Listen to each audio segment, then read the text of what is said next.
Welcome, everyone. I'm so happy to present to you today, and I really wish that I could be there in person.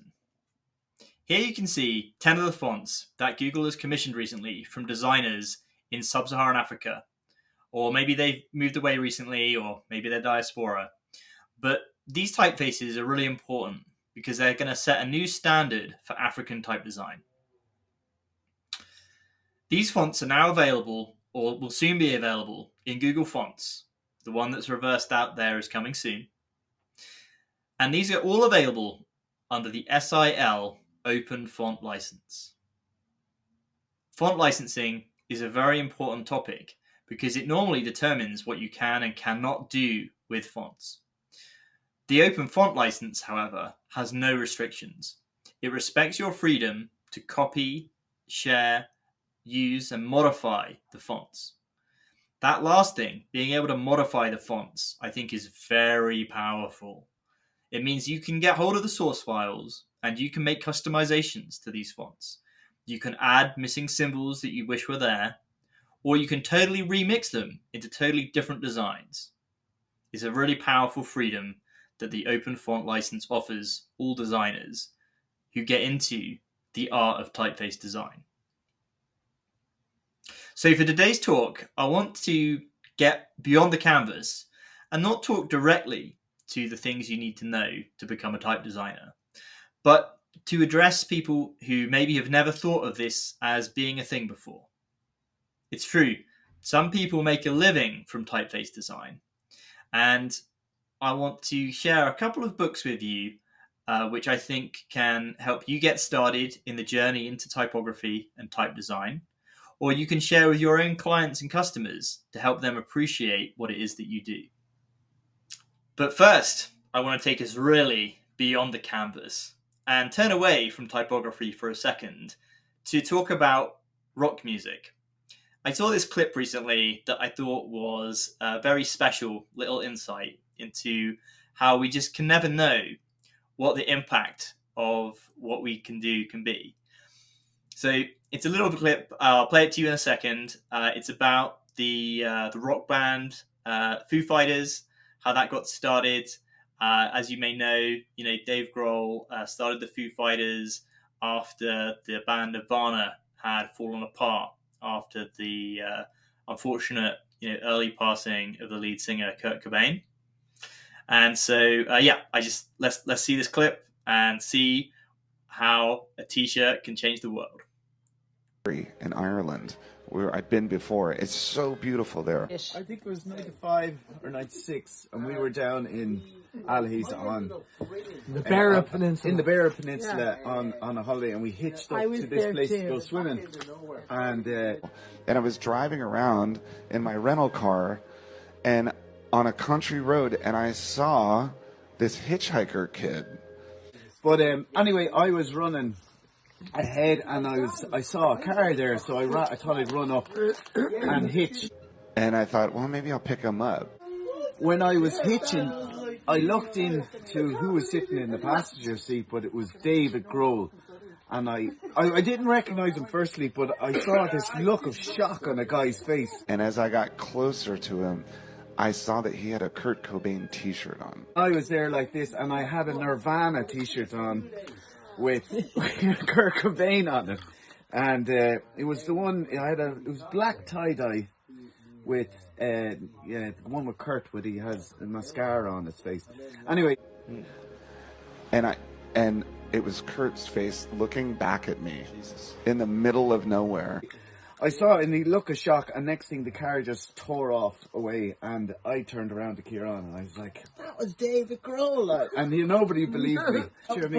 So Logan told us, I saw David Grohl, and I said, that's complete bullshit. I said, why would David Grohl be in the middle of nowhere? Because to us it was proper middle of nowhere. Yeah, it was absolutely in the middle of nowhere. And I said, I hope he didn't see that t-shirt, because it was Kurt Cobain. And I realized, I can't outrun this. And then about 2 weeks ago, I saw this video of David Grohl talking about him being in the Ring of Kerry and touring around the area. And I was like, there you go, that was me. So I need to go home and fucking get back to work. And so I did. So you made the Foo Fighters!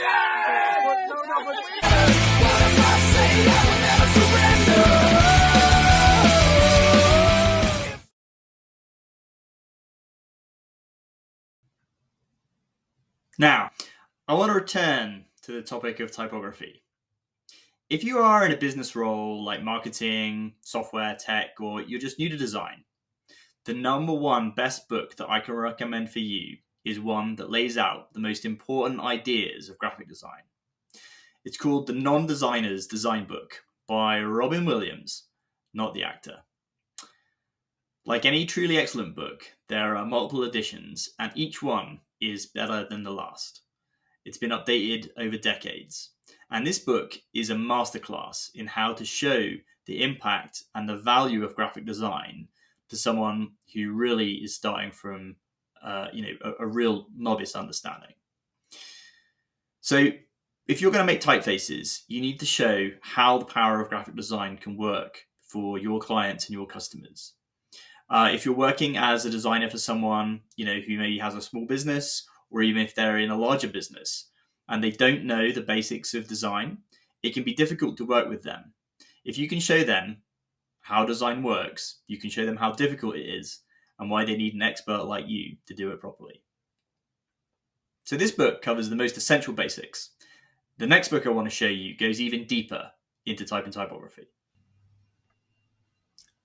This book has a wonderful name, Stop Stealing Sheep and Find Out How Type Works by Eric Spiekermann.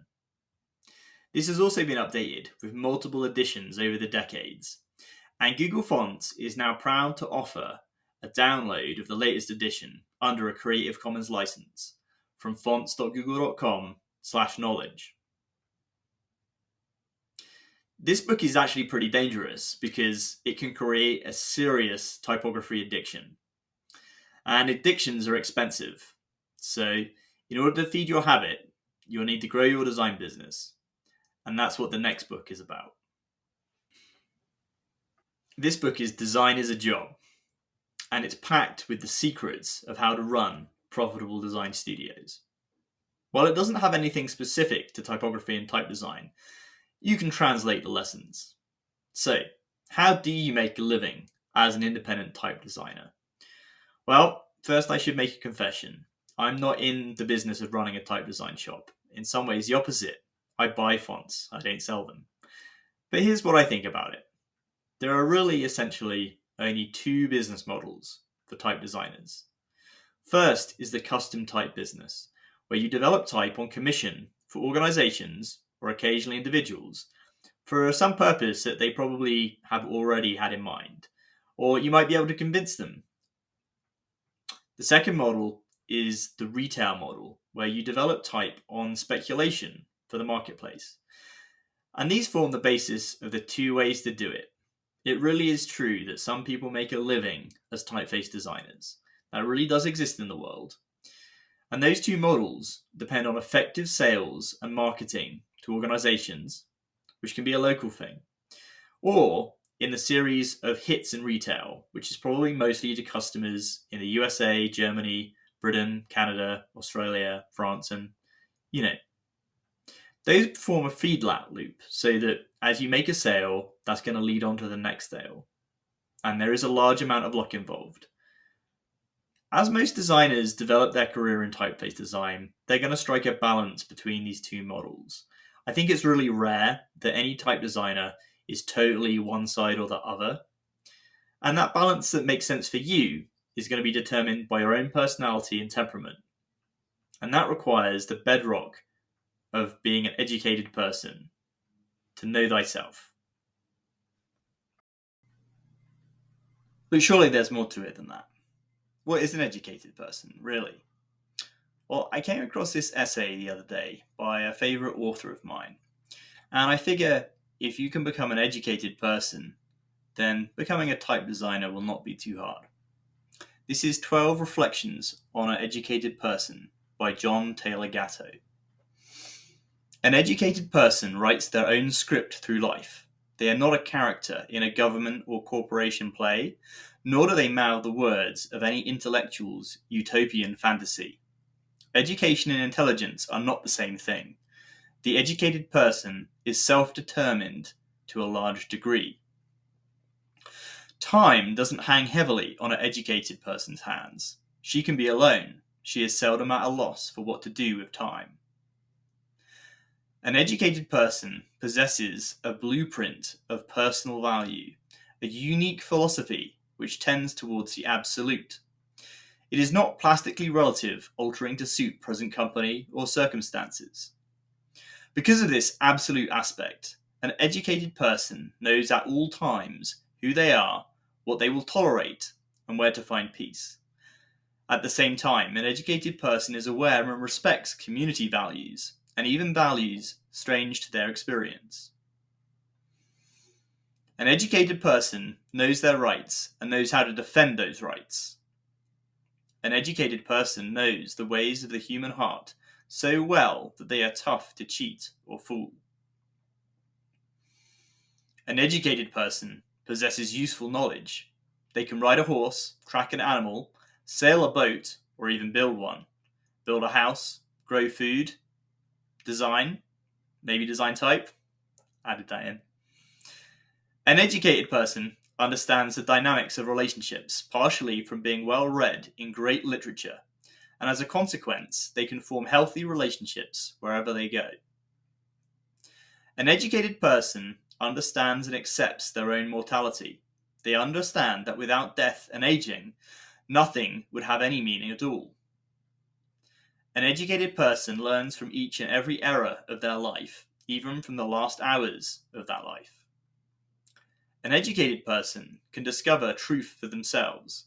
They have intense awareness of the profound significance of being, as distinguished from doing, and the utter importance of the power of now, of being present to the moment. An educated person can figure out how to be useful. They have the capacity to create new things, new experiences, new ideas, and new typefaces. Education is built around 10 cores: the metaphysical reality, the historical reality, the personal reality, the physical world within reach, the physical world outside personal awareness, the possibilities of association, important that one, an understanding of vocation, homemaking, the challenges of adulthood met, the challenges of love met, and of loss, aging, and death met.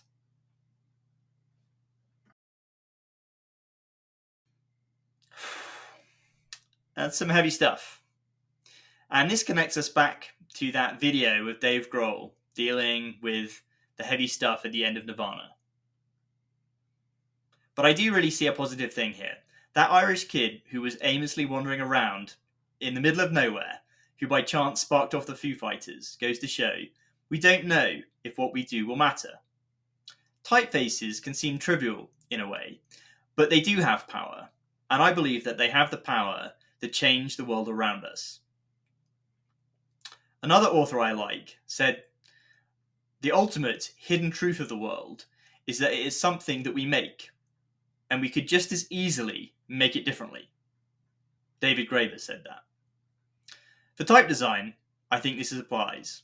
We are living in the most exciting period ever right now. Today, the knowledge, the tools, and the business opportunities have never been more accessible to anybody with internet access. This is a skill that you can learn, and you can find customers to commission you to make new typefaces that reflect the cultures and identities around you. The typefaces that we all use have all been made by somebody, and designers in the future will want to use your typefaces if they see themselves in them. John Taylor Gatto's essay ends with this topic of the challenges of life, so I challenge you to take on the challenge of educating yourself, of learning challenges in design, and taking on the challenge of learning type. You don't know what will happen, but I think that you have the power to change the world around you, to make the world differently.